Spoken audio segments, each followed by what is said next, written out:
I'm gonna keep it a buck with you, WWE. Big E Langston avenging Kofi Kingston is the most obvious goldmine story that you aren't doing, and it's gonna cost you dearly. Wake up! Listen, SmackDown has always been my favorite of the two shows, and it's kind of easy to love it now. There's a lot of great talent over there, and you guys have been shitting the bed for a while with Raw. Roman Reigns has been doing an amazing job running the SmackDown brand. I've absolutely loved his heel work. And the idea that Big E is big enough to put him down or put him in his place, so to speak, beautiful. I love it. I love it so much. But you have booked yourself into a corner yet again by doing the same shit you always do that we're over by now. Why are we getting ready to do Brock Lesnar versus Roman Reigns again? I give you credit, like, the characters are different now. I give you credit that they're both significantly more interesting than they were before. But the fact is, Bobby Lashley needed Brock Lesnar. He does not need Goldberg. Frankly, nobody needs either one of them because you guys just keep using them to build bigger stars and stories. I don't know, it gets kind of boring seeing Goldberg used the way that he's used. That last pay-per-view with him was a hunk of shit. Bobby Lashley did not need to fight Goldberg. That story was not interesting at all. And surely enough, y'all went to bed anyway. Brock Lesnar was the person y'all should have put there. Now, I don't know all the details. It's possible he didn't want to do it, but getting him to do the stuff that y'all want him to do usually comes down to money. So I really feel like if you wanted him to do it, you could have made him do it. Point I'm trying to get at though, Bobby has nothing to do right now. You showed that when he went after Damian Priest's championship last Raw. Now I'll say that I absolutely loved that Raw. That was the best Raw I'd seen in a long time. The fact that Damian Priest was in a triple threat with former heavyweight champions and beat them both.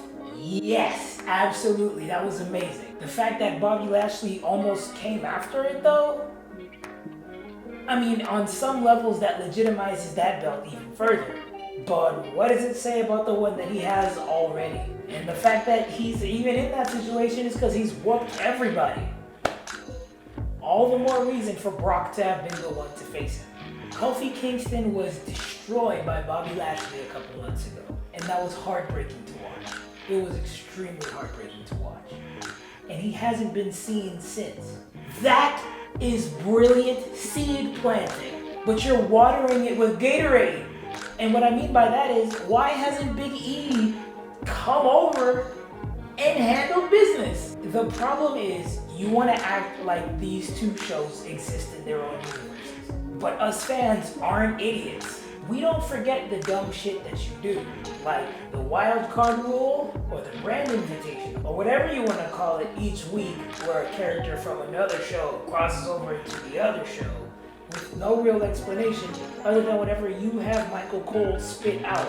It becomes even more evident that these shows exist in the same universe when WrestleMania happens, and who walks out with the New Day to do the proper entrance? Or how about the fact that when he won his Money in the Bank briefcase, who celebrated with him? It's not like that happened backstage and a stagehand filmed it on his phone and it leaked to the internet. You posted that.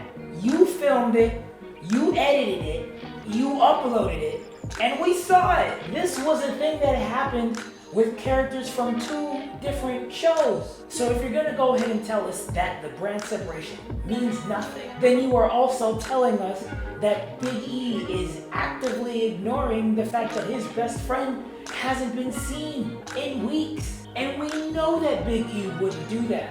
We saw how much they love each other during Kofi Mania 2 years ago. Who was the one that lifted the announce table by himself and pushed it onto, I think it was Daniel Bryan and Eric Rowan, just to make sure that Kofi had a shot to be champion? You're gonna tell me that the same person that held him down like that was in the same show as where that same champion got destroyed, and he doesn't use his briefcase?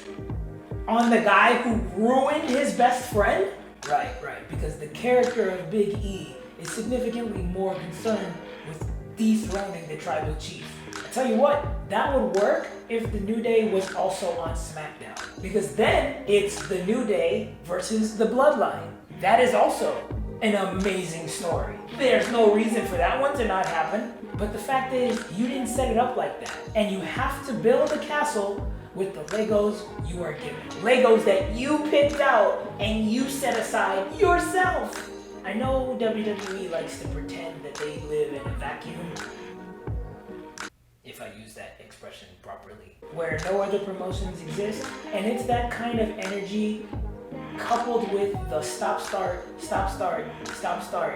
that you constantly put your talent under that sent a whole bunch of WWE fans to watching All Out and getting rewarded, like I said before, for hoping. All of us went over and watched All Out because we were hoping for something different. We were hoping to see wrestling without any bullshit. And the funny thing is, there was definitely bullshit. And the way that they do it, we don't feel cheated for investing in the story. It's actually believable when there's a distraction. These things make sense in their context because they don't do them every week. Because they don't do constant rematches and then justify the rematches with distractions, with shenanigans, with disqualifications. They don't always go back to that well. And they don't always tease us with something and then take it away. SummerSlam, we wanted Bianca Belair as a fighting champion. And no matter what, we wanted her to come out the other side still the champion. We also wanted Becky Lynch to come back. Now, putting those two together, that would have been amazing. We would have loved to see Bianca versus Becky. And if Bianca was set to lose her belt that night to Becky, it would have hurt, but we could have accepted it if she earned it. You squashed the best champion we've had in such a long time. So when you tell us this kind of a story, when you give us a character we love and you show us what she's capable of, and then you turn around and you do some shit like that, you can't tell a joke like, oh, Baron Corbin's going to steal the briefcase from Big E, but don't worry, he'll get it back. No, you can't do that. You can't do that. You've already showed us the kind of sense of humor that you have, and we didn't think that was funny. I've been a WWE fan since 2011. And then again when I was a child, but I wasn't allowed to watch them. But I've never been as happy watching any show of SmackDown or Raw as I was watching All Out last night. That should tell you something.